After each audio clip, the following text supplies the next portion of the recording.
Welcome back to Roosevelt Live. This segment of the show we're going to talk about, since we're talking about anniversary dates and stuff, Osama bin Laden was taken off the face of this earth a year ago. And we're looking at that anniversary now. And we have people complaining on the Republican side. And I keep wondering because I never understand. I know some people might say, well, Roosevelt, stop being naive. This is an election year. Because I don't understand. When I saw then President Bush standing on the aircraft carrier and saying mission accomplished and talking about things that he felt like he had did, even when Saddam Hussein was tumbled down in Iraq and all these things that happened, then President Bush, he took credit for that. And there was nothing wrong with it. It happened on his watch. Why shouldn't he?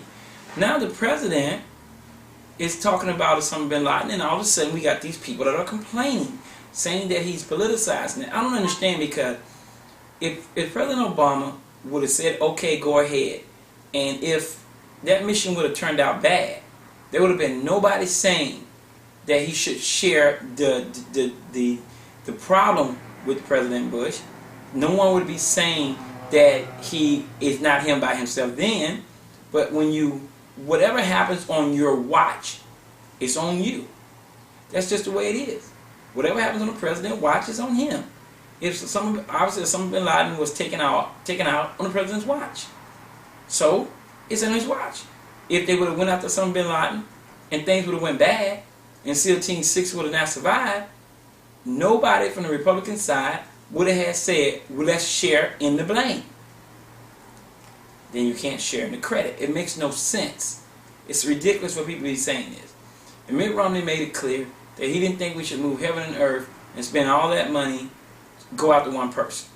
Those are his words. There's nobody else's words. What bothers me about these statements lately, again, like I said, I try to stay focused on the facts.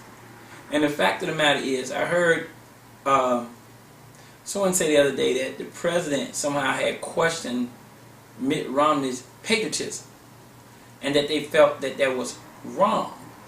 I don't feel he questioned his patriotism, in my opinion. From what I heard, that just goes to show we all hear different things.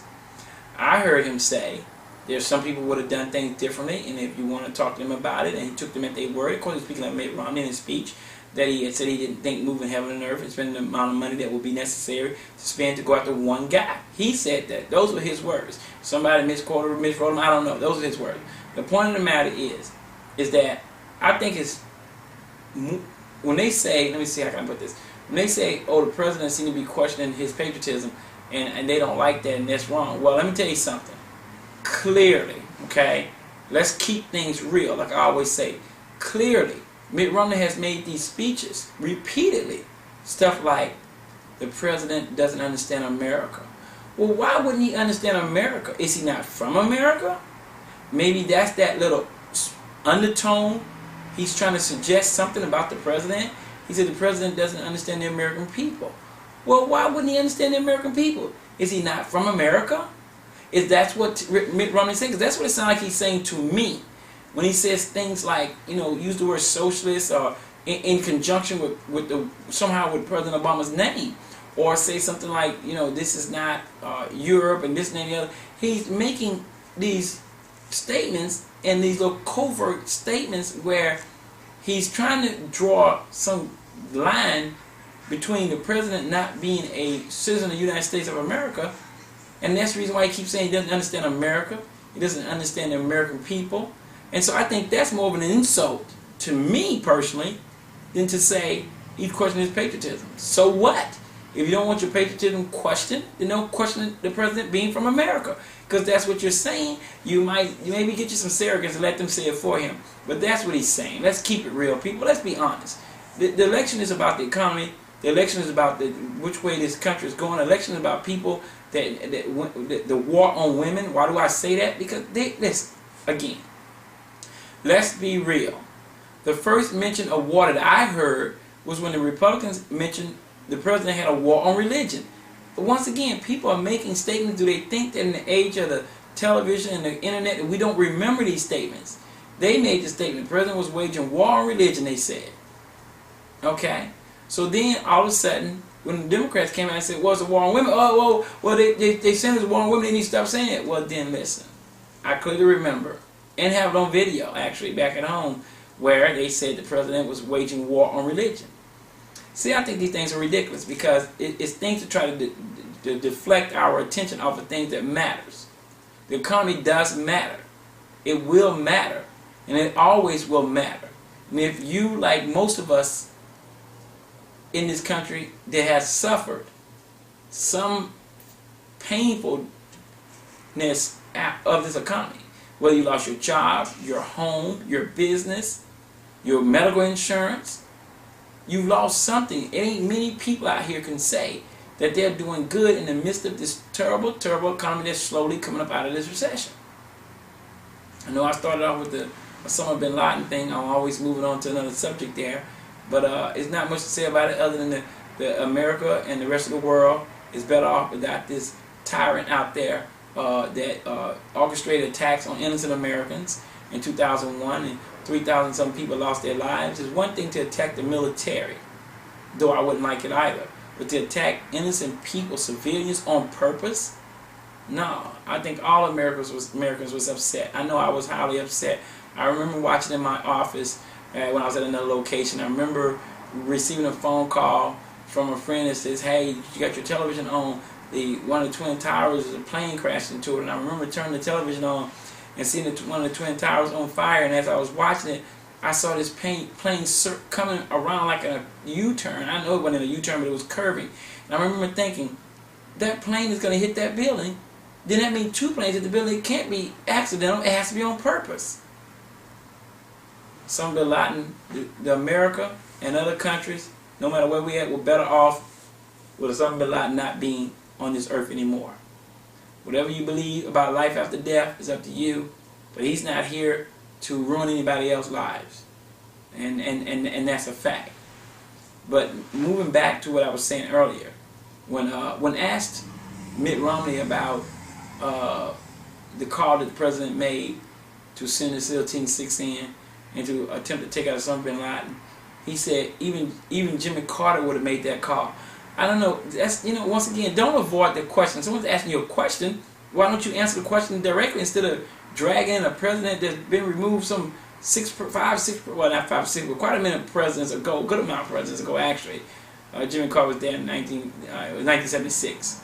So that's been quite a long time ago. So to drag Jimmy Carter into the conversation, and actually when he dragged him in, it was kind of insult to Jimmy Carter, because Jimmy Carter actually paid him some compliments the other day when asked some questions on air. He actually gave Mitt Romney some nice compliments, and for him to then throw what I consider a nasty curveball back at Jimmy Carter, which has nothing to do with this. Fact of the matter is, he did say that he didn't think it was worthy of spending that kind of money to go after one individual. He did say that. Whether he made the call or not, we'll never know, because the call was made by the president that's sitting in the Oval Office now. Just like he says, hey, we should let the car industry go into bankruptcy, whatever. Hey, listen, we won't know what would have worked and what wouldn't have worked, because he didn't get a chance to make that call. In hindsight, it's 2020. We can always say what we believe would have happened, but he can't prove those things would have went good or bad, since he's not sitting at the seat at the time. And Mitt Romney may become president of the United States in November this year. I don't know. I don't know who's going to be. I don't know if the president is going to remain the president, or whether Mitt Romney is going to become the president. I do not know. But what I do know is that Mitt Romney lately has been trying to somehow pivot back toward the middle, where he's now talking about the poor people that he's never talked about before. Let's keep it real, people. This is stupid to go back and then try to talk about people and then say things that are downright ignorant. One of the things that Mitt Romney need not to do, and I will go on record as saying this: do not sing. It's ridiculous. You cannot sing. Do not sing. If the president's singing, so what? Let the president sing. Worry about the economy, everybody. That goes from the president to people that want to be president. But out here singing America the Beautiful is stupid. It sounded stupid during the primary. It's dumb. You can't sing. Don't do it. You're looking like a fool. Don't say things like, who let the dogs out? Roof, roof. That was stupid too. That's just dumb. Don't do dumb things that make you look dumb. Even though obviously he's a smart man. He's got 2 Harvard degrees. Obviously he's not an idiot. He's made a lot of money. He still makes a lot of money. Clearly he has the he obviously knows how to make money, or he wouldn't have the money he has today. So whether we disagree with him or not, he does have the ability to make money. And I've defended Mitt Romney on this show many times because I have nothing wrong with having money. I just think he is I go out here and people are going to be shocked when I say this. Sometimes I think he get a bad rap because they say stuff like he's friends with the race, the auto racing, but he's friends with the owners. Well, who else would he be friends with? I mean, really? Let's keep it real. This guy's making $21 million a year. He's got a lot of money. You think he's hanging out with the janitors? I'm not knocking janitors, but he's not hanging out with them. So let's not act like he's hanging out with anybody other than the owners of football teams and a big business people. That's who he's going to hang out with. Everybody does it, man. People that claims that they're sitting up on and making 6-7 figure incomes and they're hanging around with people making $20,000 a year. That's just not happening. It's not true. And if someone says it's true, they're lying. This is all there is to it. That doesn't mean somebody making $20,000 a year is a bad person, but the reality of the fact that people are not in the same tax bracket, they're not in the same income bracket, and they don't have anything in common because of that reason. I mean, are there good people making $20,000 a year? No one's saying they're bad people. But the reality of it is, who's hanging out with people that are not in the same necessary, well, when it comes to his income bracket, most people, 99% of us is not in that bracket. So the people he's hanging out with people that, worth $250 million like he is. There's nothing wrong with him hanging out with other people that worth $250 million. There's nothing wrong with that. I don't expect Mitt Romney to come down there and, he doesn't know anything else. That's why he wears those suits. I know he's trying to downplay himself and to wear the jeans and stuff. That's not his style. Do what you do. If you wear suits, wear suits. If you don't eat certain foods, don't eat it. Don't come out here and say you like cheesy grits and all this crazy stuff. It's ridiculous. Just be yourself. The American people will be more into you if you just be you. Like the man say, just do you. Stop trying to do someone that you're not. And I think it puts off a sense of phoniness. People don't want to hang around people that are phony. They don't want to believe people that are phony. And if anybody from Mitt Romney camp is listening, I'm not trying to necessarily promote him, but I'm being truthful. The truth of the matter is, if he just do him, just be himself, he'll be better off than trying to be somebody that he's not. Because every time you try to be somebody he's not, you look phony. When you look phony, people say you're just faking it. If they think you're faking it, then they don't want to be a part of you. Then you just make things worse. That's just my opinion. President Obama had a certain knack about himself. He has a flair that other people don't share. The flair like Ronald Reagan had. That you can't buy that. When Michael Dukakis, he was like watching paint dry. He just didn't have it. Even when Michael Dukakis was smiling, you couldn't even tell. Just didn't have it. Certain things, play to your strength, and then work on your weaknesses. But don't waste time trying to be somebody that you're not. Don't let what the president say cause you to then go out and try to say things to counteract the president. When the president go to college, the strategy is when the president go to colleges, that Mitt Romney go to colleges. When the president talk about poor people, then Mitt Romney talk about poor people. If that's their strategy, then I think they're stupid. But I don't see where it makes any sense not to do the exact same thing the president is doing, but try to sometimes offer a counter measure what the president is saying. I just think it's ridiculous. But that's my opinion. We're going to always say the same thing. Get out and vote, get out and vote, get out and vote, get out and vote. We'll keep on saying that. Like I said, again, to recap, this is the 1-year anniversary of the assassination of Osama bin Laden. And the president has every right to feel good about what SEAL Team 6 did and all the other intelligence that they clearly had right. They clearly knew exactly what they were talking about, and they clearly did the job. And for them to be able to watch it, on whatever monitor they was watching it on was an amazing thing. And to watch it all go down and went down almost flawlessly. I mean, yeah, they had a problem, I guess, on a helicopter or whatever. But overall, no deaths, at least not on the American side, and that's a good thing. And I think that it's good for the United States on a whole.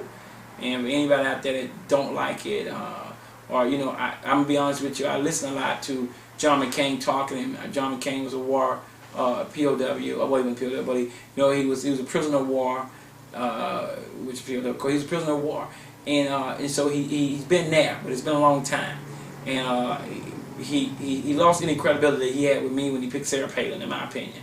So maybe he was nervous and thought he needed a game changer, and he thought that was he changed the game all right. He blew an opportunity to be president. I believe. People don't vote for vice president, but boy, if you pick the wrong one, it can definitely take away your votes. So once again, Osama bin Laden is gone. Everybody in America is happy, and also people abroad is happy. And people disagree. Some people even claim Osama bin Laden had been dead. That somehow government faked the whole thing. That sounds ridiculous, but it takes all kind of brains and minds to make the world go round. So if you agree or disagree with this segment of the Roosevelt Live Show, feel free to email me at liveroosevelt@gmail.com. Or you can go out there to YouTube and check out segments of the show. YouTube.com/Roosevelt Live. I'm Roosevelt. I'm your host of Roosevelt Live.